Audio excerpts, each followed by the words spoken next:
Independent for Sabah Sarawak. Independent for Sabah Sarawak. Saya tertarik dengan bagaimana Indonesia menjaga keharmonian negara mereka.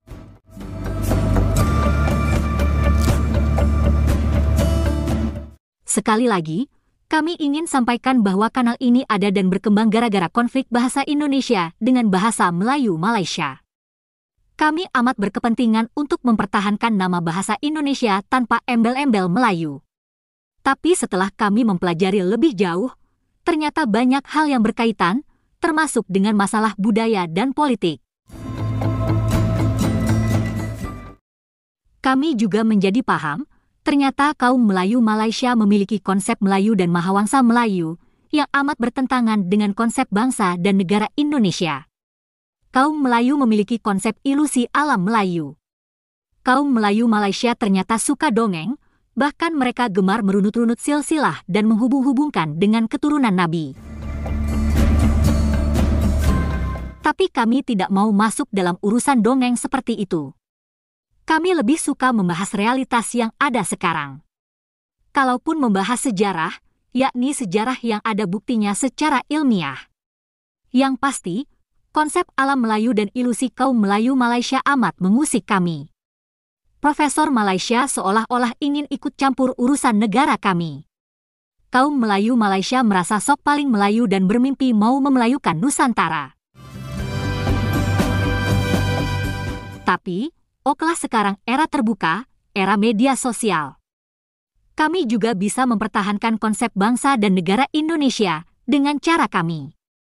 Untuk itulah kami perlu mengenal betul konsep negara tetangga, ilusi kaum Melayu Malaysia sekaligus perkembangan politik yang terjadi. Kami harus terus memantau perkembangan politik, ekonomi, dan budaya di sekitar Indonesia. Karena itu pula, kami juga memantau perkembangan di Sabah dan Sarawak tanpa harus ikut campur. Sekali lagi kami hanya memantau saja demi kepentingan bangsa dan negara kami. Dengan alasan yang sama pula, kami terkadang juga membahas politik di semenanjung Malaysia. Profesor Malaysia biasa membahas urusan kami, negara kami. Kami pun bisa membahas negara tetangga, sekedar untuk memahaminya.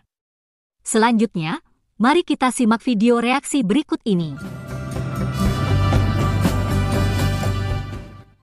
Hai guys, jumpa lagi. Kali ini kita akan membahas perkembangan politik di Sabah dan Sarawak. Sejauh ini, Sabah dan Sarawak dalam keadaan baik-baik saja. Artinya tidak ada gerakan politik yang besar yang ingin melepaskan diri dari Malaysia. Tokoh-tokoh politik di wilayah ini juga masih mendukung penuh pemerintahan Anwar Ibrahim.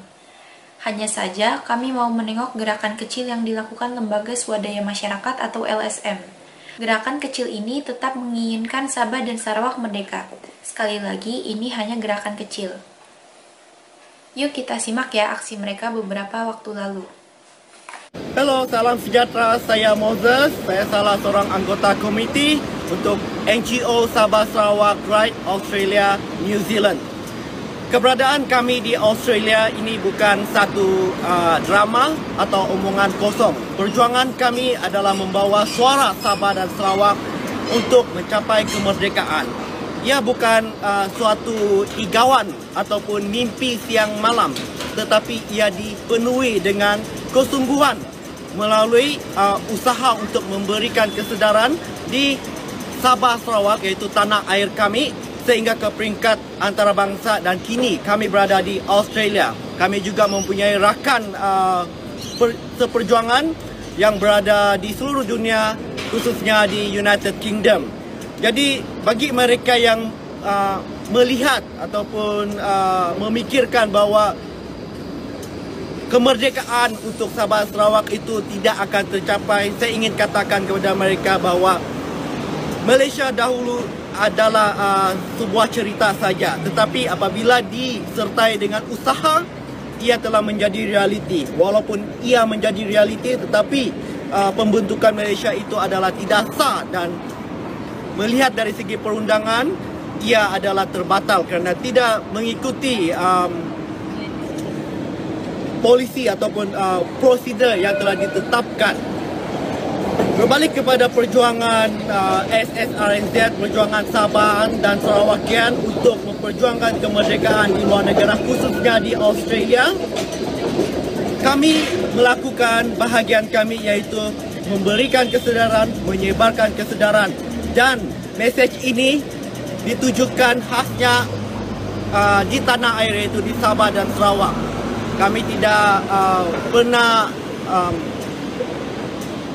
lucu ataupun bermain dalam perjuangan ini, kerana anggota kami ataupun ahli-ahli kami yang memperjuangkan ini berhadapan dengan ancaman nyawa dan mereka berjauhan dengan keluarga.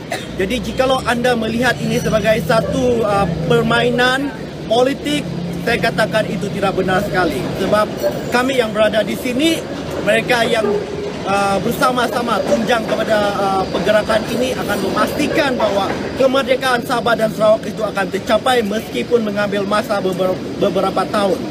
Selagi nyawa dikandung badan, kami akan berjuang sehabis-habisnya.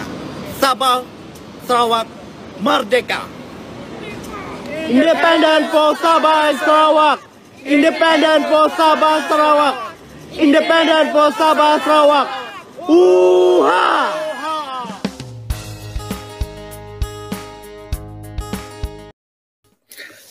Adakah negara Republik Sabah Borneo Utara akan diserang selepas merdeka?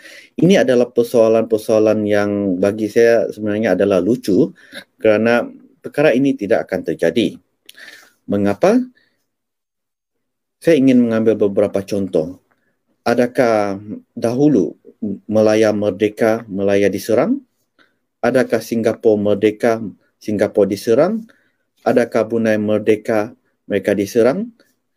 Jadi timbul persoalan yang mengatakan jikalau Sabah merdeka, Filipina dan Indonesia akan menyerang.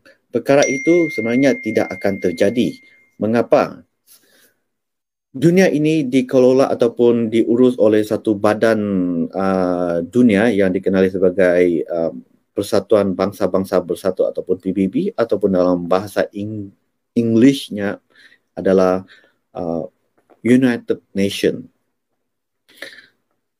Mana-mana negara yang melakukan perang tanpa justifikasi politik yang kuat, mereka akan mendapat kecaman dan akan mendapat akibatnya. Contohnya ialah serangan ataupun pencerobohan yang dilakukan oleh Iraq dahulu ke atas Kuwait. Kecaman telah dilakukan secara rasmi di Bangsa-Bangsa Bersatu dan US telah mengantar pasukan tentera untuk memberi bantuan kepada Kuwait untuk.